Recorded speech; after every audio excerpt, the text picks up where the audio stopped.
Olá a todos, boa noite, graça e paz. Sejam bem-vindos a mais um momento de estudo da Palavra de Deus, mais um momento de reflexão bíblica.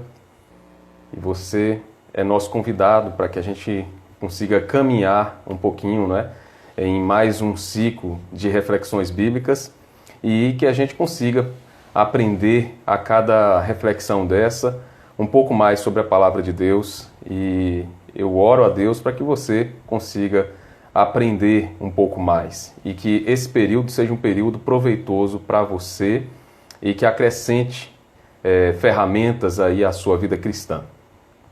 Hoje a gente inicia um novo ciclo de reflexões. Esse ciclo vai ser um pouco mais extenso, um pouco mais longo do que os que a gente teve depois do nosso ciclo de estudo em Jó. E a gente vai passar mais, pelo menos aí, umas 2 semanas, em reflexão sobre o tema que é aquele que a gente inicia hoje, que é o Sermão do Monte. Então a gente vai estudar a cada noite, ter esses momentos de reflexão em Mateus 5 até Mateus 7, no Sermão do Monte, o sermão todo, de Jesus. Então, você é nosso convidado para que caminhe com a gente e que a cada noite você consiga pensar, aprender um pouco mais sobre esses ensinos de Jesus, que com certeza vêm para fazer com que a gente avalie e perceba que precisamos cada vez mais aprimorar a nossa vida cristã e aprender cada vez mais do Senhor e ficar a cada instante mesmo como aqueles que desejam mais de Deus. E estudando a palavra a gente consegue aprender mais, consegue ter uma profundidade maior na presença do Senhor. Então, vou colocar aqui o nosso texto desta noite, antes da gente orar, porque já fica aqui para os demais. E eu convido você a orar comigo neste momento. Por favor, feche os seus olhos e vamos orar juntos neste momento. Senhor Deus, nós agradecemos por mais um dia que o Senhor concedeu a nós. Agradecemos por mais este momento que temos em Tua presença. Que o Senhor nos guie, que o Senhor ilumine a nossa mente e o nosso coração. E que a gente aprenda cada vez mais sobre o Senhor, sobre Tua palavra, e que neste novo ciclo que iniciamos hoje, que nos aprofundemos cada vez mais nesses temas tão importantes que estão aqui também no Sermão do Monte. Então que o Senhor nos guie, nos conduza em todo esse período de reflexão e ensine a cada um de nós, em nome de Jesus. Amém. Amém, queridos?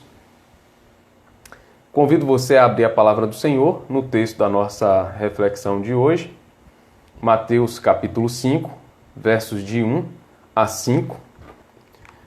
Abra aí a palavra do Senhor, por favor, e vamos juntos meditar na palavra do Senhor. E com certeza nós temos aí muitas informações que vão clarear a nossa mente sobre esse tema que a gente vai estudar hoje.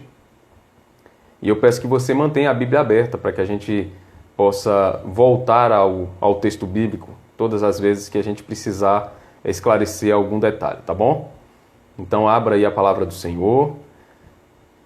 E eu vou fazer a leitura aqui dos versos 1 a 5 agora, tá bom? Então me acompanhe aí na sua Bíblia. Vendo as multidões, Jesus subiu ao monte e se assentou. Seus discípulos aproximaram-se dele, e ele começou a ensiná-los, dizendo: Bem-aventurados os pobres em espírito, pois deles é o reino dos céus. Bem-aventurados os que choram, pois serão consolados. Bem-aventurados os humildes, pois eles receberão a terra por herança. Queridos, já por diversas vezes a gente analisou alguns conceitos bíblicos, em outros textos, e percebemos que muitas vezes, quando a gente avalia um texto bíblico e a gente vai para ele sem aquele nosso preconceito, o conceito preconcebido, a gente acaba percebendo que muito do que a gente imaginava que fosse a mensagem daquele texto acaba não sendo da mesma maneira que a gente imaginava, pensava antes. Aqui eu trago como exemplo, quando a gente estudou mesmo sobre a história de Jó e aquele aspecto sobre a paciência de Jó, não é? A gente percebeu que a partir do capítulo 3 houve um Jó já diferente e que o que marcou ele mesmo, e até a expressão usada por Tiago na epístola dele para falar sobre Jó, não foi nem a paciência, foi a perseverança. E também sobre a própria mulher de Jó, não é? Muitos imaginavam que a mulher de Jó havia abandonado ele, e a gente viu que a mulher de Jó permaneceu com ele até o fim. Então são questões que fazem a gente ficar com o coração feliz, porque a gente conseguiu aprofundar um pouco mais, nos aprofundamos nessa pesquisa, nesse estudo, e a gente percebe que essas informações vêm para enriquecer o nosso entendimento bíblico, o conhecimento bíblico que a gente tem. E eu imagino que hoje a gente vai conseguir também caminhar dentro desses versículos e vai ser um acréscimo de conhecimento para muita gente. Porque quando a gente olha para esse texto, principalmente quando a gente pensa no Sermão do Monte, e a gente às vezes imagina que o Sermão do Monte é apenas, ou se resume às bem-aventuranças, não é? E ele não se resume a elas, mas até nas bem-aventuranças, quando a gente analisa, a gente vem com aquela imagem, né, aquela ideia na mente, de que elas têm uma mensagem voltada para pessoas que estão, por exemplo, como no caso aqui do verso 3, quando fala de pobres em espírito, muita gente imagina que são aquelas pessoas que estão com alguma mazela, algum problema econômico, financeiro, sofrendo por causa disso. Inclusive, muita gente já usou ao longo da história, né, esse texto para fundamentar, inclusive, aquelas ideias de que Jesus aqui fala para pessoas que estão à margem da sociedade. Então, bem-aventurados os que são pobres, né, e de vocês é o reino de Deus. Só que a mensagem não é essa. E eu quero aqui pensar com vocês sobre aquilo que está por trás, né, dessa mensagem de Jesus e o que quer dizer realmente cada expressão dessa. Então, caminhe comigo neste momento sobre as bem-aventuranças. Nesse primeiro momento, a gente vai começar estudando elas, essas 3 primeiras, e vamos ver o que são esses bem-aventurados, os pobres em espírito, os que choram e os humildes ou os mansos. E com certeza você vai acabar tendo aí muitas informações importantes para o seu conhecimento bíblico. E a gente vai começar a avaliar com os bem-aventurados, aqueles que são os pobres em espírito. Esses que são aqueles que costumeiramente são vistos como pessoas que simplesmente não têm recursos financeiros, pessoas pobres financeiramente falando. E é claro que a pessoa pobre que não tem seus recursos tem seu espaço também na própria mensagem do Senhor, como pessoas que precisam da atenção da igreja e da sociedade, mas aqui não é o caso. O texto, quando fala sobre pobres em espírito, ele usa uma expressão que deixa bem claro sobre quem ele está falando. Em grego, a gente tem pelo menos 2 palavras para falar, para tratar a pobreza, para designar a pobreza. E aqui ele faz uma junção, pega essa palavra que fala sobre a pobreza e reúne ela àquele que é pobre em espírito. Então a gente vai avaliar primeiro essa palavra que é usada para designar a pobreza. Uma dessas palavras, que ela tem uma flexão que varia um pouco dependendo de como ela é empregada, é aquela palavra que fala sobre uma pessoa pobre, mas que ela trabalha e consegue manter, pelo menos o seu dia a dia, as suas despesas básicas, ela consegue manter, e com aquele fruto do trabalho dela, ela paga suas contas, mas ela também não tem reservas. é aquela pessoa que consegue trabalhar para comer, para sobreviver. Então, ela trabalha no seu cotidiano, no seu dia a dia, e ela consegue reunir recursos suficientes para fazer aí frente às suas necessidades básicas. Mas não consegue também guardar nada. Então, tudo que ganha, gasta com o que é básico. Essa expressão, dependendo da variação dela, pode identificar também uma pessoa que trabalha e que, em meio à sua rotina, o seu trabalho, ela reúne recursos não apenas para pagar suas contas, aquelas contas e sanar as suas necessidades básicas, mas também consegue reunir algum recurso a mais. Então, dependendo da flexão desse verbo grego, ele vai dar esses dois espaços para interpretação. Só que aqui, nesse versículo, quando a gente fala sobre o pobre, o texto usa uma expressão, uma variação grega, que fala sobre alguém que era pobre e um pobre completamente. Alguém que não tinha recurso algum. Inclusive, vista como retratada a pessoa que está a quem é empregada essa expressão, né? Que é aquela pessoa que padece de uma necessidade tão grande que ela acaba se encurvando na sua miséria, se humilhando nessa miséria, e ela precisa da ajuda de alguém. Aquela ideia de pessoas que estão em uma situação de vulnerabilidade tão grande que elas ficam pedindo ajuda.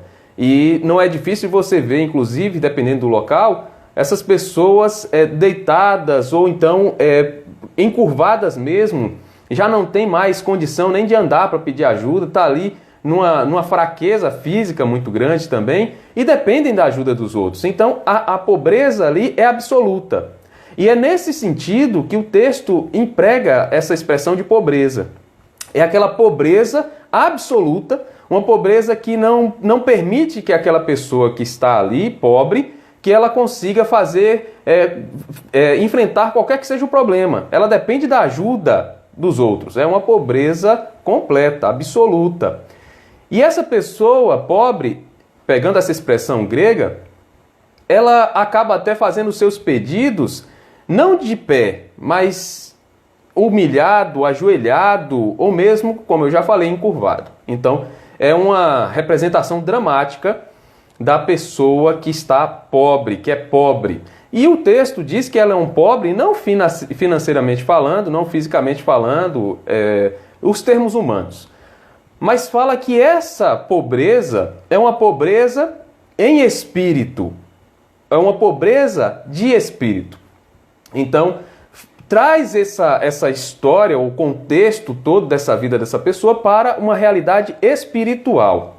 Então, nesse primeiro momento, Jesus, já no seu sermão, mostra a quem ele está dirigindo esse sermão e qual é o pano de fundo dele.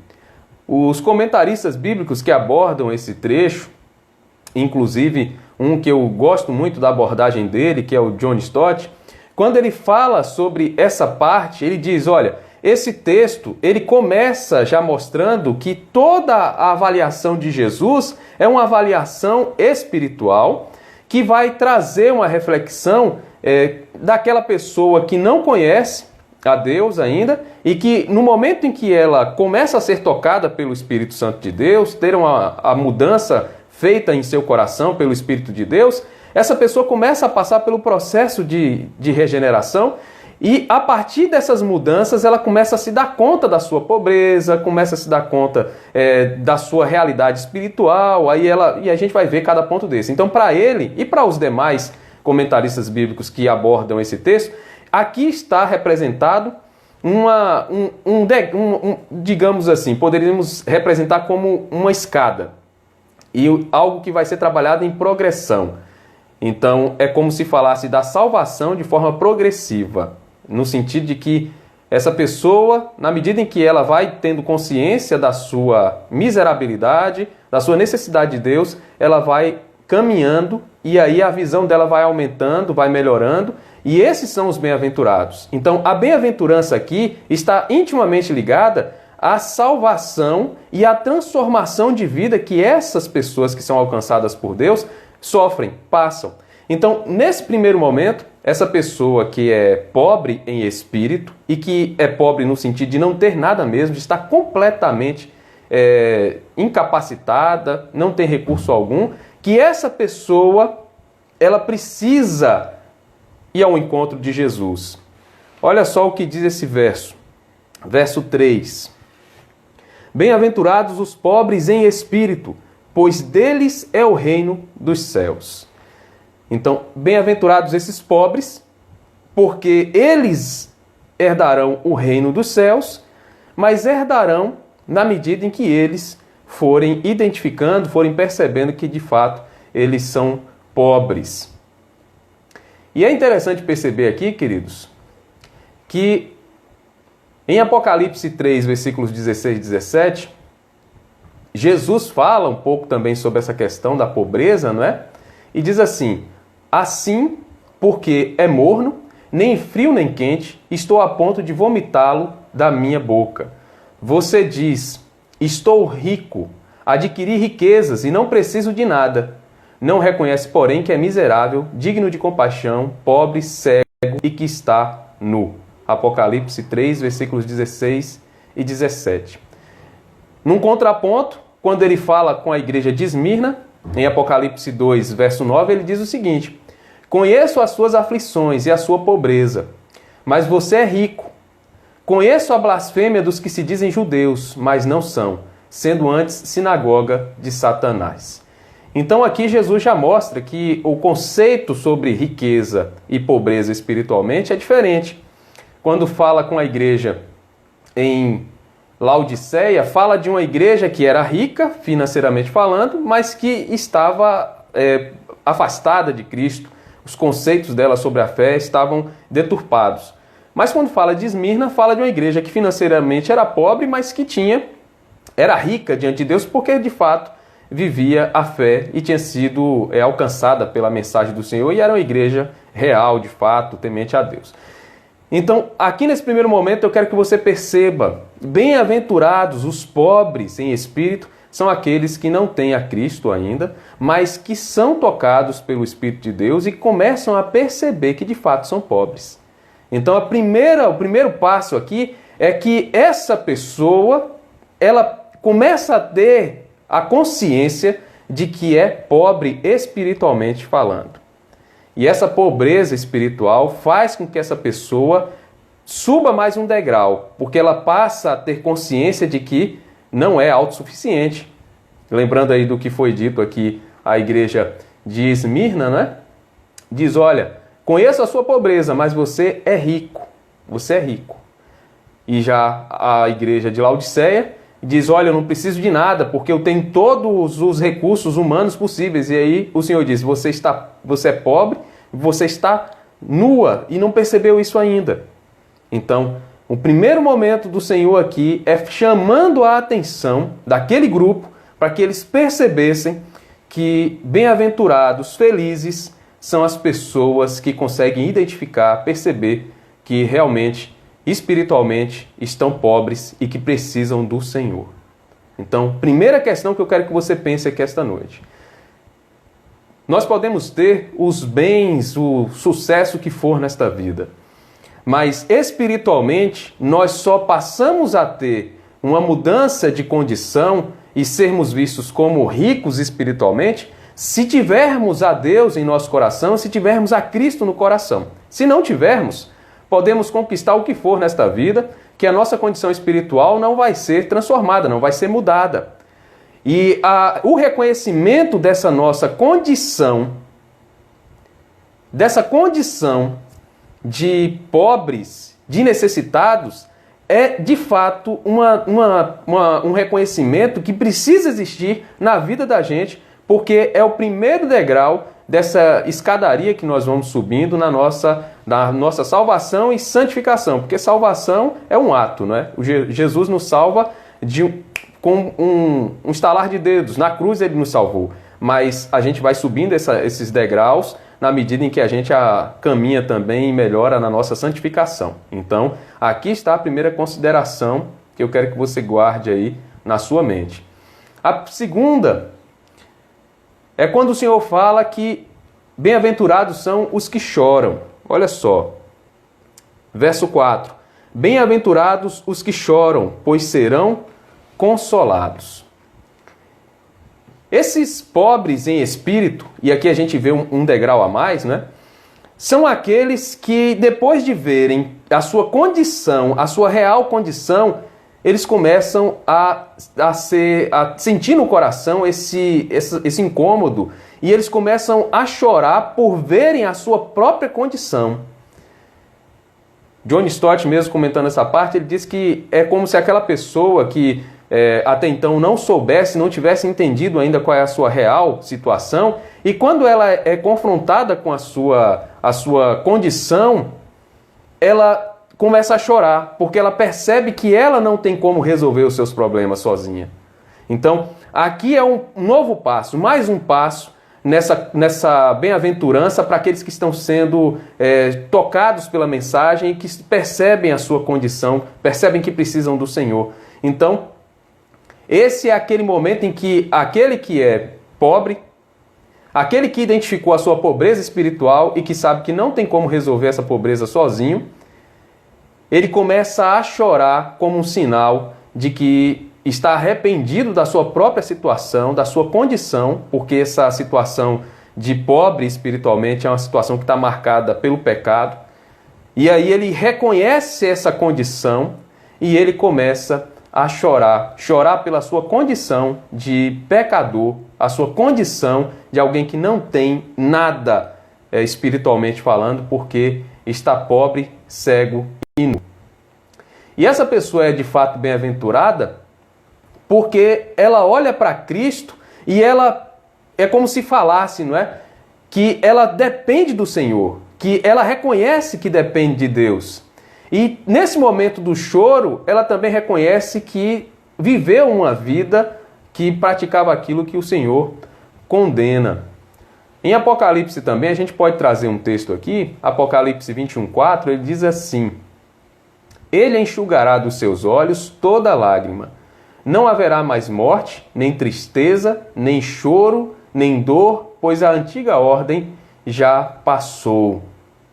Então, aquela ideia de que esse choro que marca a vida humana, esse choro que faz com que a pessoa que percebeu a sua miserabilidade sem Deus, que ela de fato chore por essa condição, mas que ela também olhe para Deus. E há um ponto muito curioso aqui, que Jesus fala, olha, aqueles que choram, bem-aventurados os que choram, pois serão consolados, fala sobre uma condição de alguém que percebeu essa situação espiritual de dependência de Deus, percebeu que está perdido sem Deus, e ele chora por isso, mas chora voltando o seu choro para Deus. É aquele que consegue perceber que esse choro não pode ser um choro em si mesmo, um choro sem que haja um direcionamento, mas é um choro voltado para Deus, reconhecendo que Deus é que pode enxugar toda essa lágrima. E o texto de Apocalipse 21:4 deixa isso bem claro. Ele mesmo enxugará dos olhos toda lágrima. Então, é um olhar dessa pessoa que consegue perceber que agora ela sabe a quem direcionar a sua insatisfação. Ela sabe a quem direcionar o seu choro. E aqui vem essa lição para nós, não é? Quando a gente percebe a nossa condição de pecadores, de falhos, de dependentes de Deus, que sem Deus nós estamos mergulhados nesse pecado, numa vida perdida, e que a gente consegue notar essa situação de completa falta de esperança, e que a gente chora reconhecendo as nossas faltas, a nossa incapacidade, a nossa inabilidade, e a gente chora olhando para Deus, a gente tem a certeza de que essas lágrimas serão enxugadas. Então aqui há uma promessa maravilhosa de Jesus para aqueles que não choram simplesmente porque estão tristes por causa de algum problema na vida, estão tristes porque receberam um resultado ruim, um resultado que veio de algum exame que não trouxe alegria ao coração, mas é alguém que chora pela sua condição espiritual. É um choro muito mais forte, muito mais relevante. E esse choro, em razão do pecado, em razão da sua situação como uma pessoa que precisa de Deus, esse choro será enxugado. As lágrimas que vêm desse choro serão enxugadas. Então, pense aí que aqui está sendo dito algo muito mais profundo do que apenas um choro em razão de algo que não foi feito da forma que a gente imaginava que deveria. Mas ainda que aqui, num primeiro momento, num alvo mais direto, esteja falando sobre essa situação de um choro em razão do pecado, em razão da necessidade que se tem de Deus, e que esse choro se volte para Deus, é um choro direcionado a Deus, porque sabe que dele é que vem o perdão. Mas também a outra parte, que é um reflexo disso, que é o choro mais amplo, né? O choro em razão de qualquer coisa na vida, esse também é um choro que conta com o afago, com a mão de Deus nos acalmando, nos acalentando. Deus também nos consola em todos os outros momentos da vida. Mas aqui o texto está falando diretamente sobre aqueles que choram, e choram em razão das suas próprias mazelas, em razão do estrago que o pecado fez em suas vidas, e que, chorando em razão disso, esse choro é um choro também que demonstra arrependimento, e aí olham para Deus, pedindo a Deus uma intervenção. E Deus intervém, e Deus enxuga dos olhos toda lágrima, Deus consola. Então esse consolo, Jesus deixa aqui como algo certo. Então se você está vivendo uma realidade em sua vida marcada por esses primeiros passos da fé, em que você percebeu a sua inabilidade, a sua fraqueza, a sua situação mesmo miserável, pobre diante de Deus, espiritualmente falando, e você olhou para Jesus, olhou para a sua situação primeiro e percebeu a sua miserabilidade, e isso te fez chorar em razão desse reconhecimento, porque percebeu que você não tinha como resolver essa situação, e olhou para Deus chorando como um sinal de arrependimento, de clamor a Deus, e Deus, como um bom pai, vem a você e te acalma e te recebe. Perceba que Ele está do nosso lado, Ele está do seu lado, e que Ele vai acalmar o seu coração. E se você está vivendo uma fase da vida já salvo, né? Perceba que se os problemas, se aquilo que tem te feito sofrer durante essa fase da vida, que esse choro decorrente desses problemas, esse choro também é consolado pelo Senhor. Há a promessa do Senhor, de forma reflexa, não é? De consolar cada um de nós e de enxugar do nosso rosto toda lágrima. Então, se é para chorar, que você chore na presença do Senhor. Se é para se derramar, que você se derrame na presença dEle. Porque há promessa do Senhor para que nós busquemos a Ele, ainda que chorando, e Ele mesmo enxugue do nosso olho toda lágrima.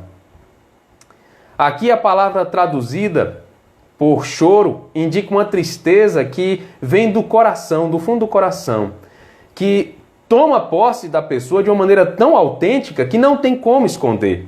E a palavra de Deus fala sobre esse choro também no Salmo 30 e no Salmo 50. No Salmo 30, verso 5, diz assim: pois a sua ira só dura um instante, mas o seu favor dura a vida toda. O choro pode persistir uma noite, mas de manhã irrompe a alegria. Está aqui Salmos 30, verso 5. E no Salmos 50, verso 15, diz assim: e clame a mim no dia da angústia, eu o livrarei e você me honrará. Salmos 50, verso 15. Então, esse choro que toma conta da gente, que demonstra uma sinceridade muito grande, esse choro tem que ser direcionado a Deus. Então, guarde isso aí no coração, pense sobre isso.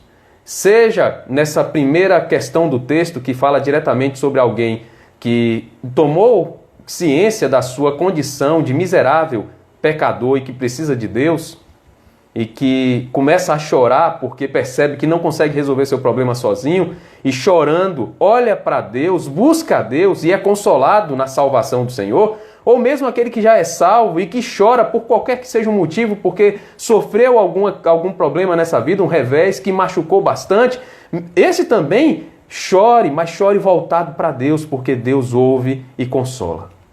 E a gente vê aqui um último ponto que eu quero considerar com vocês esta noite, que está no verso seguinte, e diz assim: bem-aventurados, aqui na minha tradução, né? Na tradução da NVI, na Bíblia que eu tenho, bem-aventurados os humildes, pois eles receberão a terra por herança. Há versões que falam, né? Bem-aventurados os mansos, porque herdarão a terra. E aqui a gente vê um outro aspecto bastante importante, que há bem pouca diferença entre ser pobre em espírito e ser manso. E, apesar da diferença ser pouca, essa distinção mostra que o homem que é manso, ele tem aquele coração quebrantado.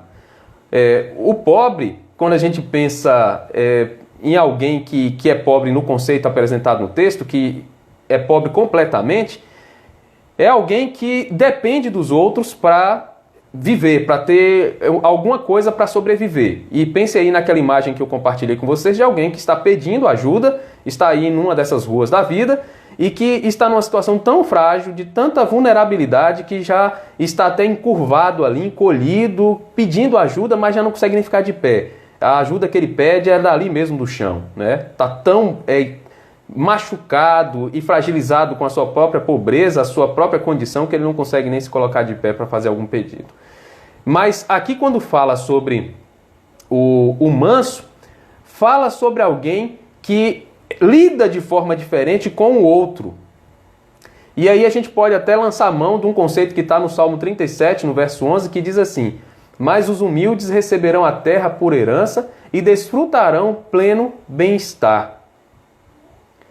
Quando pensa sobre o manso, pensa mais em alguém que é humilde no coração e que age em relação ao outro sem agir de forma altiva. Então aqui está uma distinção mais básica sobre esses dois termos, né? Aquele que é pobre e aquele que é humilde. Então, biblicamente falando, as expressões que são empregadas aqui por Mateus, uma fala sobre alguém que é pobre e que está extremamente fragilizado pela pobreza, porque não tem nada, depende completamente do outro, está abaixo da linha da pobreza, depende completamente do outro.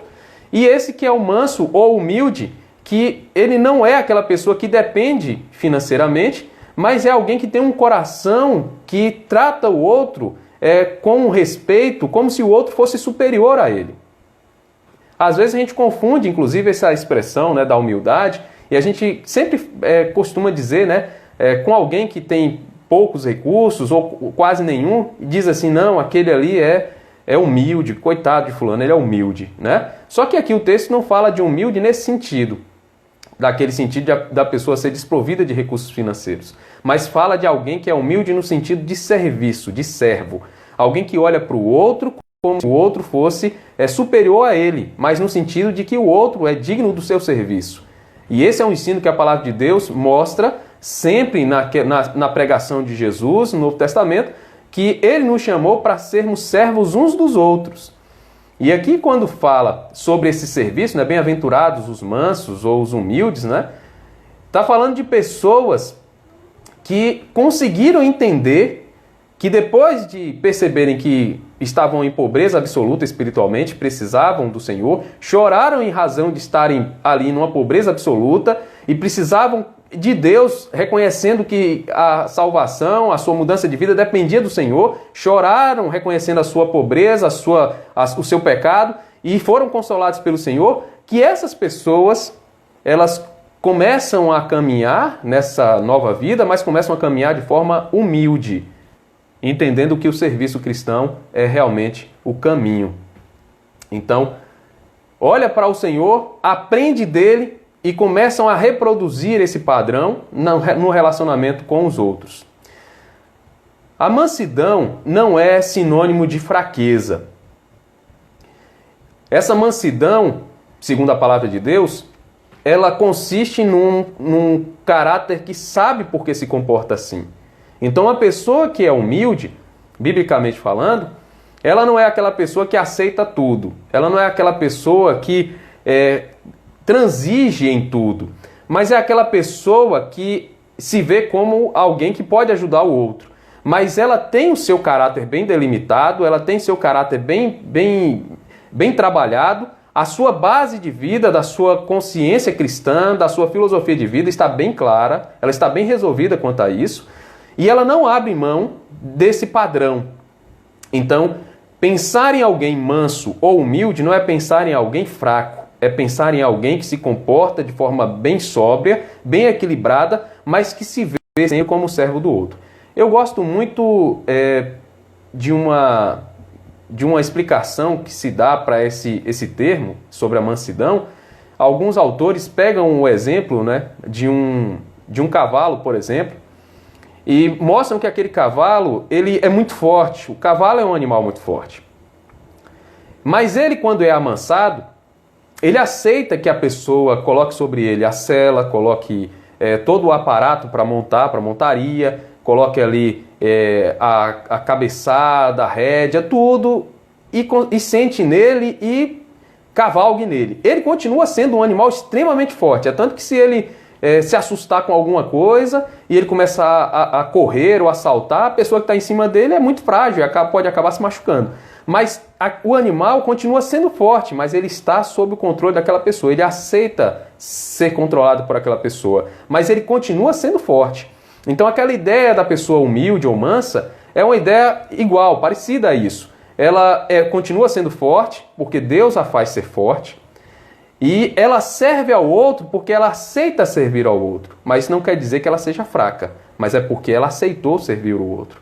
Então essa imagem é uma imagem muito forte, e a palavra de Deus diz: bem-aventurados são os humildes, porque eles herdarão a terra. E aqui vem uma questão bem interessante, que é sobre herdar a terra. E a gente pode indicar esse herdar a terra de pelo menos 3 formas, né? A primeira delas é que o cidadão do reino tem direito, pela graça, a esta possessão. Então esse cidadão do reino, que foi salvo pelo Senhor, que agora já é chamado de alguém manso ou humilde pelo Senhor, porque aprendeu a mensagem do Senhor e está reproduzindo isso, essa pessoa vai herdar a terra porque ele herda como um direito pela graça. Em Cristo nós fomos salvos e temos direito a essa herança, mas não porque conquistamos ela pela nossa força ou por nossa conduta, mas pela graça. Uma outra questão interessante é que ele vai receber, essa pessoa, esse manso ou humilde, vai receber essa herança e ele não pode alienar esse tesouro, diferente da herança humana. A herança humana, quando alguém recebe, depois de feitos os trâmites legais, tem aquela herança para si e pode fazer uso dela se não havia nenhuma dívida arrolada ao espólio, ninguém reclamando alguma coisa daquela herança, ou uma dívida que precisasse de todo o espólio para ser solvida. Mas se ele recebeu a herança e não houve qualquer necessidade de pagar a alguém que era o credor originário daquele que faleceu, né, do decujus, se ele olha para aquela herança, ele recebe e não tem que pagar mais a ninguém com aquele valor da herança, a herança vem para ele pode fazer o que quiser, porque passa a ser do seu patrimônio particular, pessoal. Pode alienar, pode fazer o que quiser. Só que a palavra de Deus diz que essa herança que a gente recebe do Senhor, ela é inalienável, a gente não pode fazer nada com ela, a não ser usufruir do benefício que o Senhor concede a nós através dessa bênção da salvação. E um outro conceito aqui é que a gente não consegue essa herança pelo nosso merecimento, como falei há pouco também, né? Não tem como recebê-la por obras. Essa é uma herança que a gente recebe unicamente pela graça de Deus. E a gente vai herdar a terra justamente porque é um presente de Deus para nós. A gente tem visto, inclusive, naquele momento que seria o momento de escola dominical, né, nos domingos, pela manhã, que os dons espirituais também são dessa maneira. São dons de Deus, são presentes de Deus, são pela graça. Deus concedeu a cada um de acordo à vontade dele. Então tudo que a gente recebe na fé, recebe pela graça. E a gente precisa ter isso em mente. E quando fala que esses mansos, humildes, receberão a terra por herança, está falando de algo que será dado a nós, já foi dado, mas será usufruído só no dia em que o Senhor julgar toda a terra, mas é algo que a gente vai receber para que a gente use como algo dado, um presente dado, sem que fizéssemos nada para merecer. foi dado pelo Senhor pelo simples fato dele ter nos amado e nos salvado em Cristo Jesus. Então aqui em resumo, nessas 3 bem-aventuranças do início aqui, a gente vê que foi dado o start, o início, para aquilo que Jesus trata como um caminho natural para aquela pessoa que foi alcançada pela graça, pela mensagem da salvação, e que dentro do seu coração teve ali aquela semente da regeneração, que a gente vê lá em Romanos, capítulo 12, não é? Deus colocou no coração e começou a transformar a vida daquela pessoa de dentro para fora, e ela percebeu a sua pobreza espiritual, os olhos foram abertos, viu que estava completamente pobre, precisando da ajuda do Senhor. Ela chora em razão dos seus pecados, em razão da sua condição, e olha para Deus, porque sabe que só dele pode vir o consolo, recebe o consolo do Senhor, porque esse consolo é certo, e ele, nessa sua caminhada, ele aprende a caminhar de forma mansa, de forma humilde, porque aprende isso do seu mestre, do padrão principal, e ele, nesse comportamento, tem como prêmio a terra como herança. Então, aqui a gente avalia a palavra de Deus, essas bem-aventuranças nesse início, nesse formato que é o formato de alguém que foi confrontado com o pecado, foi salvo e está caminhando nessa vida cristã. Então, se você já tinha avaliado as bem-aventuranças dessa maneira, amém, ok. Mas se você não tinha percebido esse tipo de linha sobre a salvação, inclusive dentro desse contexto, já é uma informação que para você vai acrescentar à sua vida cristã e vai fazer com que você consiga ler esse texto, ou mesmo de Lucas 6, que é um paralelo, da forma que precisa ser lida. Não é?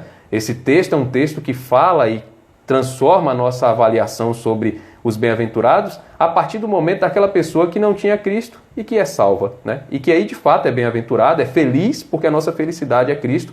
A nossa bem-aventurança real é sermos salvos, estarmos salvos pela obra de Cristo. Então, que Deus abençoe seu coração, que Deus te encha dessa alegria de saber que o Senhor é quem nos transforma, quem nos salvou e quem nos coloca nesse caminho, na jornada da fé e que nos sustenta em toda ela. Então, que Deus te abençoe, te guarde, em nome de Jesus. Amém, queridos? Nós já estamos no fim dessa nossa reflexão desta noite. Como eu falei no início, a gente iniciou hoje mais um ciclo de reflexões bíblicas. Esse ciclo é sobre o Sermão do Monte e a gente vai estudar, como a gente começou hoje, a Mateus 5 até o fim de Mateus 7.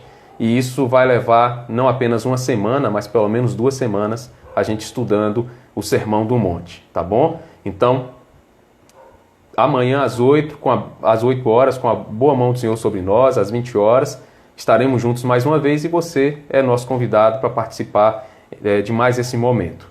Então, que Deus abençoe você, que Deus te guarde, tenha uma ótima noite e com a boa mão do Senhor sobre nós, nós prosseguiremos no estudo e no conhecimento da palavra do Senhor. Quero orar com você agora e peço que você feche os seus olhos para que a gente possa orar ao nosso bom Deus, clamando a Ele que aplique em nós a palavra dEle, que é viva e eficaz, maravilhosa. Vamos orar então? Senhor Deus, nós te agradecemos porque o Senhor sempre nos ensina, o Senhor sempre nos confronta com a Tua palavra, nos mostrando o que de fato precisamos compreender e quais são os conceitos que a gente tem que assimilar e trazer para a nossa vida, para que faça parte do nosso comportamento cristão. Pai, abençoe cada um que participou desta live, desta transmissão, que o Senhor livre de todo mal a cada um e que nós, em nome de Jesus, estejamos sempre diante do Senhor, como pessoas mansas, humildes, como aqueles que choram aos teus pés, como aqueles que percebem que, sem o Senhor, que estávamos em uma situação de pobreza espiritual, uma pobreza completa, miseráveis mesmo. Então que o Senhor nos abençoe, nos fortaleça, porque no Senhor nós somos mais do que vencedores, mas só somos mais do que vencedores no Senhor. Então que o Senhor aplique esse ensino em nós e nos fortaleça para que prossigamos no conhecimento e no aprendizado em Tua palavra. Pedimos também que o Senhor abençoe, ó Deus, o nosso país, abençoe o mundo que tem enfrentado essa pandemia de uma maneira que não tem deixado, ó Deus, esse enfrentamento não tem deixado de ser um enfrentamento que tem causado problemas, tem causado perdas, e apesar de todo o trabalho ter sido feito, estar sendo feito para minimizar as perdas, mas elas têm ocorrido, que em nome de Jesus, Deus, o Senhor ponha um fim, um freio a essa pandemia, e que em nome de Jesus, Deus, nós vejamos esse período de isolamento, essa quarentena ser encerrada para a honra e glória do Senhor, que todos possam voltar às suas atividades normais, mas que voltem tendo no coração a alegria de ter aprendido mais do Senhor nesse período, e que em nome de Jesus, Deus, o Senhor guarde e livre o coração daqueles profissionais que têm trabalhado para cuidar das pessoas doentes, os profissionais de saúde, que o Senhor os livre de todo mal. Muitos estão doentes, ó Deus, nesse período também, em razão da doença. Vários morreram nesse período depois do início dessa pandemia, porque contraíram a doença e acabaram falecendo em razão disso. Que o Senhor console o coração dos familiares, que o Senhor abençoe cada família, que o Senhor visite também aqueles que perderam seus familiares para essa doença de forma ampla, pessoas de todas as idades, pessoas que morreram porque ficaram doentes, estavam ali entregues a essa doença, de alguma maneira acabaram evoluindo, o quadro evoluiu e piorou. Que o Senhor abençoe as famílias que estão enlutadas. E que em nome de Jesus, ó Deus, o Senhor dê sabedoria aos governantes, não só no nosso país, mas também nos outros países, e que em nome de Jesus, o Senhor conduza a mente deles, para que eles tomem decisões que sirvam para resolver, para conseguir dar um alívio para as pessoas, todas as pessoas que estão sofrendo nesse momento com esse problema. E que o Senhor, Deus, continue nos guiando nessa jornada, e aqueles que estão ansiosos, estão com o coração pesado, estão preocupados nesse período, Pai, que o Senhor socorra essas pessoas, que o Senhor enxugue dos olhos delas toda lágrima, e que em nome de Jesus, depois de serem consoladas pelo Senhor, que todas elas se levantem mais fortes para a honra e glória do Senhor, em nome de Jesus. Amém. Amém, queridos. Louvado seja o Senhor. Foi ótimo estar com vocês em mais este momento. Que Deus abençoe a todos. Se há alguém participando deste momento da nossa transmissão que ainda não se inscreveu no canal da igreja, lá no YouTube, faça isso, se inscreva, ative lá a notificação para que você seja avisado dos vídeos que a gente for postando. E também assistiu, se você gostou do vídeo, não assista apenas, mas curta, para que esse vídeo também ganhe mais espaço dentro da própria plataforma, tá bom? Às vezes, quando eu vou olhar para aqueles gráficos que a gente tem acesso, né, na parte já de quem controla o canal, eu vejo que tem muitas visualizações, mas poucas pessoas curtem o vídeo. Então, isso faz o vídeo ficar meio que esquecido ali dentro daquela plataforma também. Então, assistiu? Não apenas assista, mas curta o vídeo. Se você gostou mesmo, compartilhe também para que outras pessoas conheçam, e que Deus abençoe cada um também. Então, que Deus abençoe a todos, que a boa mão de Deus nos abençoe e nos guie até o nosso próximo momento de reflexão também. E amanhã nós teremos a reflexão nos próximos nas 3 bem-aventuranças seguintes, e eu peço que você esteja conosco naquele momento também. Que Deus te abençoe, tenha uma ótima noite e até amanhã, com a graça do bom Deus. Deus te abençoe, em nome de Jesus.